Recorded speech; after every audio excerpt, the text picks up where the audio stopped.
Welcome back to Rand on Real Estate on 77 WABC. I'm Greg Rand, your host, and we're talking about rule number one of getting rich in real estate. Never lose faith in the intrinsic value of real estate. We have a couple of examples of people that have blown rule number one and how it cost them. And I'm going to go straight to Wall Street with this one because I'll give you in other examples in other shows about individuals. But here, everyone talks about Wall Street's impact on the overall economy and how this whole situation, this whole economic crisis that we're in the middle of has housing right at the center of it. And so I operate a real estate company, okay? We sell 3,000 to 4,000 pieces of property year in, year out, every year. And so we've seen everything, all right? I've seen everything. And I was on the street when the housing boom was in full swing. And so we saw the way things actually played out here. And the way it was during the boom, I'll just describe it for you. You had people, and people were out there, they were buying real estate, they were loving it, they were smiling ear to ear. There were opportunities to acquire property. The values were going up and up and up. And what kept happening was the banks were pushing dollars out there so hard because the demand for real estate on one side was so strong, the buyers were pulling that money away from the banks. They wanted it so bad.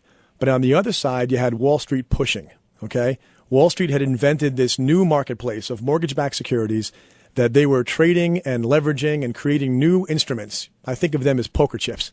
All right. Imagine piles of poker chips, and the traders were trading fast and furious and creating new ways to trade in the housing market. Now, so much capital was getting poured into the housing market at this time, and so much more demand for those mortgage-backed securities was just ever increasing that you had buyers on one side telling the bank, give me the money.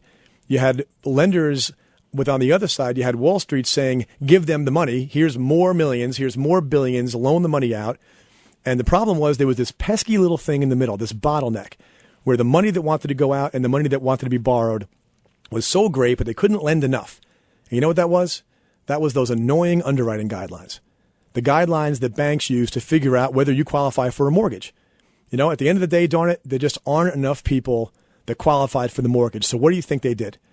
I mean, you can picture the guy in the bank who's responsible to structure the underwriting guidelines. It's kind of a nerd, all right? He's there on one side. He's got the mortgage salesman poking him with the stick saying, give me more approvals. And he has the Wall Street guy in the $2,000 Armani suit poking him on the other side saying, lend the money. And he's saying, but guys, these guys aren't going to pay the money back. And they smacked him in the head and get out there, loan the money, okay? Open the stupid guidelines. I don't care. Well, they don't have high enough credit scores. Well, then lower the credit score requirements. Well, they don't make enough money. Well, lower the requirements on how much they have to make. Well, they can't prove they have to make the money. Can't prove they make the money. You're not listening. And they smacked him again. They just opened up the floodgates and the money poured out there. Okay. So what ended up happening? You have a structure on Wall Street, a house of cards, it turns out, an entire marketplace of mortgage-backed securities that was built on the premise that real estate will never depreciate. Because what happened in 2006, 2007 is that a very predictable correction came along.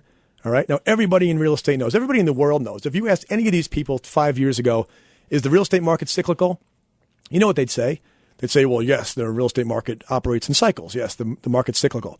They all knew that. I guess they didn't know that what cyclical meant is it didn't keep going up forever. So in 2006, when the market dipped down, within weeks of that happening, the value of mortgage-backed securities just went away. All right. So again, keep in mind, the housing itself was still trading at 90 cents on the dollar. A house you paid $100,000 for at the peak was still worth $90,000, but the mortgage-backed securities were selling for 10 cents on the dollar. So there was a meltdown, but the meltdown was not on Main Street. The meltdown was on Wall Street. And it kind of goes back to the original idea that housing, real estate investment is an entrepreneur's playground. Okay. The creativity, the opportunity, the ability for you to control your destiny by investing in real estate is unlike anything else. And I think Wall Street has pretty much done a great job of proving to us all that you can't give them your money. You just can't. You can't trust the fact that their interests are going to be aligned with yours, and you can't trust the fact that they're not going to run off the cliff like a stampeding cow. They'll run like a stampede into the mortgage-backed securities market and then turn around and run 1,000 miles an hour the other direction when they're flaking out because the real estate market went down 10%. Now, since then, of course, the market's gone down a few more percent than that. We're down about 30% from the peak. But we're still sitting here today with the collateral. The housing market nationally is still about 75% above where it was 10 years ago. So meltdown, there was no such thing. There was not a housing meltdown. And I think if you look at the global economy and the American economy and Wall Street in general and all the wealth that evaporated, it wouldn't be an exaggeration to say that misunderstanding the housing market was at the root of that mistake. They built the entire mortgage-backed securities marketplace on quicksand because they didn't build it to be able to withstand a downturn in home values. So they blew it on rule number one. If they knew that real estate always had intrinsic value, they would know that at times it's going to come down. But if you wait for it, it'll come back.